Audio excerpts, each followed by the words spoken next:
Title: Sabrina and the Magic of Baghdad. Fantasy adventure. It was a humid summer night in Texas, and 12-year-old Sabrina lay curled up beneath her Aladdin-themed blanket. Her room glowed gently with fairy lights, and the posters of her favorite Disney characters lined the walls, especially one of Aladdin riding his magic carpet beside Jasmine. Sabrina had always been enchanted by faraway places, glittering cities, and magical friends. Her heart raced any time she watched flying carpets, glowing lamps, and star-filled Arabian skies. That night, as the hum of cicadas filled the air, she drifted to sleep with one wish. Take me there, just once. The dream awakened suddenly. Sabrina felt warmth on her cheeks and the scent of spices and sandalwood in the air. When she opened her eyes, she gasped. She stood in a breathtakingly vibrant marketplace in ancient Baghdad. Colorful silk canopies stretched above her like floating rainbows, casting shimmering shadows on the golden cobblestone. Merchants called out in melodic Arabic, offering baskets of dates, figs, and saffron. Brass lamps glinted in the sun, and woven carpets fluttered in the breeze like living art. Sabrina looked down. Her old pajamas were gone. In their place, she wore an elegant tunic of violet silk, embroidered with golden crescents around the collar and hem. Flowing pearl-white trousers swayed with each step, and her feet were wrapped in delicate golden slippers. Her light brown hair, usually a bit messy, had been braided with tiny blue glass beads that shimmered like water. "This isn't a dream, this is magic," she whispered. Just then, a cheerful voice rang out behind her. "Lost something, traveler?" She spun around and saw him, Aladdin. Aladdin stood confidently, with a warm smile. He looked just like the hero from her favorite movie, maybe a little older, around 17, and more grounded in real life. His tan skin glowed under the desert sun, and his shoulder-length black hair framed his expressive, dark, almond-shaped eyes. A gold headband held back his hair, and his deep blue vest shimmered with golden embroidery in swirling patterns.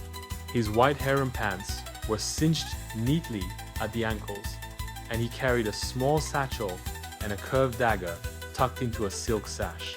A serpent-shaped bracelet coiled around his wrist, glowing faintly with enchanted light. "I'm Aladdin," he said with a slight bow. "Genie said you'd be arriving soon." "The genie?" Sabrina breathed. Right on cue, a giant swirl of glittering blue mist burst from a nearby lamp, spiraling into the air with a thunderous "ta-da!" The genie appeared, all glowing azure and larger than life. Genie was a towering figure, his blue body swirling like magical smoke from the waist down. His chest and arms were muscular but soft-edged, perfect for a family-friendly magical guide. He wore massive gold bracelets, a gold hoop earring, and a vest decorated with tiny stars. His grin stretched wide as ever, his eyes kind and full of mischief. "Welcome, Sabrina!" he boomed, floating upside down before flipping and landing gently on his feet. "You've just arrived at the crossroads of magic, wonder, and the best falafel in the universe." Sabrina giggled. "This is incredible. I can't believe I'm here." "Oh, you'd better believe it," Genie said, snapping his fingers and conjuring a trail of glowing lanterns that danced above their heads. "You're not dreaming. You're living a dream." The adventure begins. Aladdin took her hand. "Come on, Baghdad's waiting." Together they ran through alleyways bustling with color and music. They explored the souk, or market, where perfume makers swirled scents in the air. Children chased one another between stacks of rugs, and potters molded vases in front of wide-eyed onlookers. Sabrina marveled at the call to prayer echoing through the city as they passed a mosque with ornate minarets and dazzling mosaics. She felt a sense of peace and reverence, touched by the culture and the harmony it brought. Then came the Sultan's garden, a hidden oasis behind palace walls. Date palms, orange trees, and rose bushes lined elegant walkways of white marble. A huge fountain shaped like a crescent moon sat in the center, its water enchanted to shimmer with the colors of the setting sun. "Make a wish," Aladdin whispered. Sabrina closed her eyes. I wish I could fly. Poof! The genie grinned and pointed behind her. A magic carpet, soft and playful, flapped its tassels like a dog wagging its tail. It nudged her foot. "Hop on!" shouted Aladdin.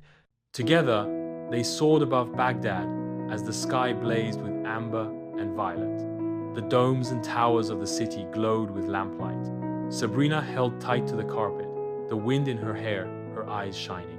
That night, the trio was invited to a royal Arabian feast in the palace courtyard.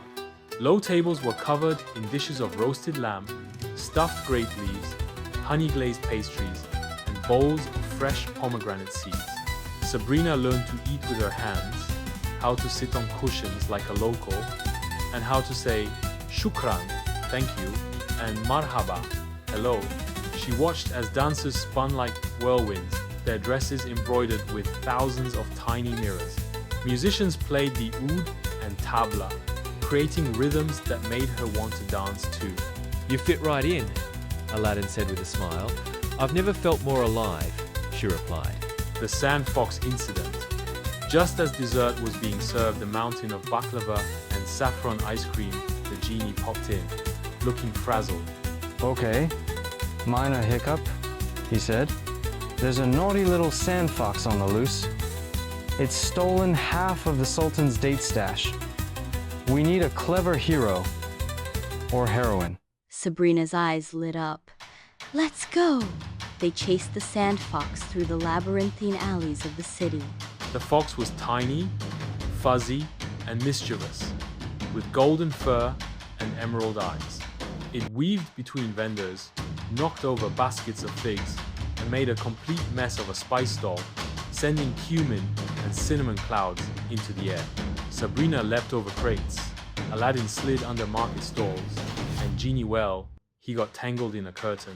Eventually, Sabrina tricked the fox by laying a trail of honeyed almonds, leading into a glowing trap made of light. When it stepped in, the fox froze and gave her a guilty look. Nice work, Texan Tiger, Genie said, clapping. They returned the creature, now purring and tame, to the palace. The Sultan laughed heartily and rewarded Sabrina with a silver necklace holding a crescent moon charm. "You are not just a guest of Baghdad," he said. "You are one of us." The final night later that night, Sabrina sat on the palace rooftop beside Aladdin. The sky above them was deep indigo, pierced with stars as bright as lanterns. She turned to him, her voice soft. Do dreams ever come true? Aladdin smiled, gazing at the stars. Every day, if you keep believing in them and yourself. Genie appeared, holding a tiny hourglass glowing with golden sand. It's almost sunrise in Texas, he said, his voice a little softer than usual. Time to wake up. Sabrina hugged them both tightly. "I'll never forget this," she whispered. "We'll never forget you," Aladdin said. "Remember," Genie added, "you've got magic in you too." You just have to use it. With one last sparkling swirl of starlight, the city of Baghdad faded. Back in Texas, Sabrina awoke in her bed, her room still glowing with the early morning sun. She sat up, blinking. Had it all been a dream? She looked down. In her palm sat a tiny silver crescent moon charm, cool to the touch.